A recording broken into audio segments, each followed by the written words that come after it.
hemen TikTok'ta ben yarım yalang'aç bolup dans etmeyen ya bolmasa bir hiçbir nemem yoktu. Oturup öz fikrimi aydayan ya bolmasa yurtun içinde bolup duran zatları görüp gezden. Yani bana şunun yağlı bir zatla yazıyorlar. Ana sen Türklen gezdin, sen onun yağlı bunun yağlı dep.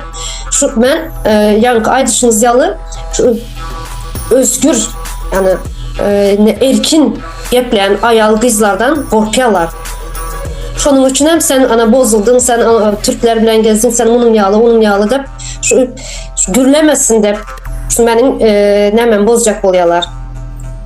Nəhili özgüvenimi düşürecek oluyorlar, şunun yağlı edecek oluyorlar. Yani aydışınız yağlı Türkiye gelen yani yurt dışına çıkan ayal kızlarımız paniyatesi, düşüncesi ülke son yurtun içine baran vakti şunu yankı aydıp geçtiniz, şunu yağlı bir paniyatesi verecek vakti bozulan devam etmediler.